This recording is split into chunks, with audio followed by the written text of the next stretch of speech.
except that working would have the side effect of increasing the entropy of the cosmos, so they do no productive work.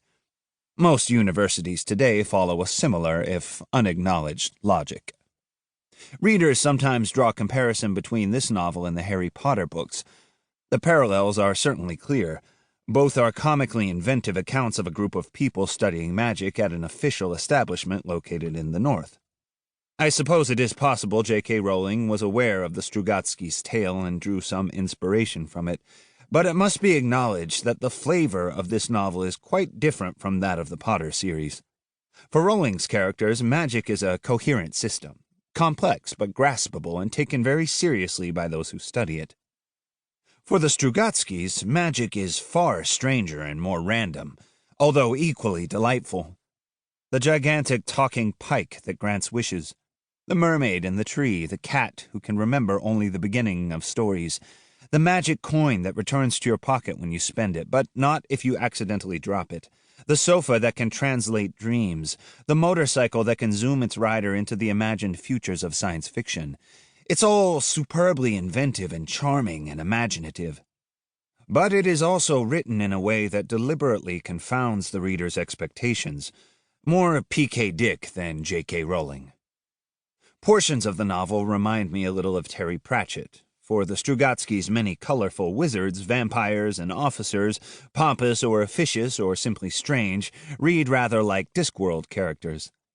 But again, Pratchett is in the business of providing coherent storylines and an identifiable ethical through-line in his novels.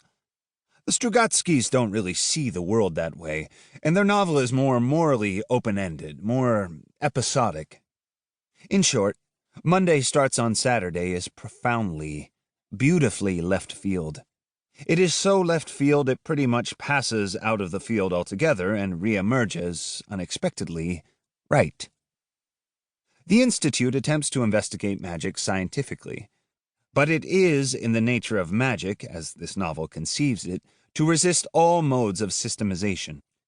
Accordingly, we might want to read the book as a satire on scientific hubris, or more specifically on science as it was practiced in the Soviet Union.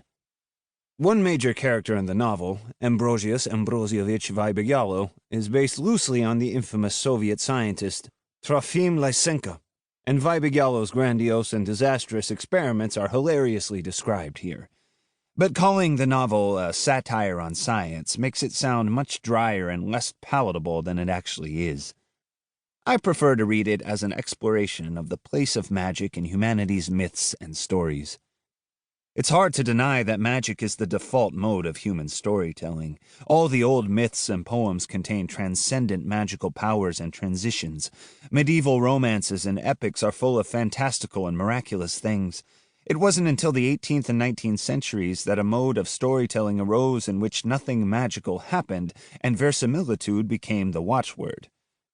We sometimes call it realism. I have nothing against realist novels, as it happens. I just think we need to acknowledge that they are the aberration in the larger context of humanity's appetite for stories. For the moment, however, this rejection of the power of miracles extends even to our stories about the miraculous. One feature that Rowling's and Pratchett's series share with pretty much all other narratives predicated upon magic is that magic has rules. This is because magical thinking has rules. Psychological rules, that is. Magical thinking is that near ubiquitous human state of mind at work in superstition, ritual, prayer, and religion, as well as obsessive-compulsive behaviors. The belief that there is a causal relationship between human actions and beliefs and cosmic eventuality. I wonder what it would be like to write a fantasy novel in which the magic has no rules at all. That would be bracing, and might bring out this buried truth.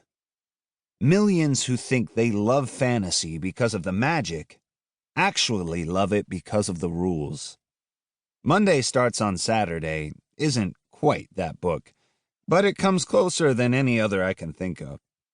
The Strugatskys understand that, for most people, science and magic are not opposite terms, since for most people, science is now so complex and specialized, so incomprehensible, so apt to being translated into mere technological marvelousness, that it is...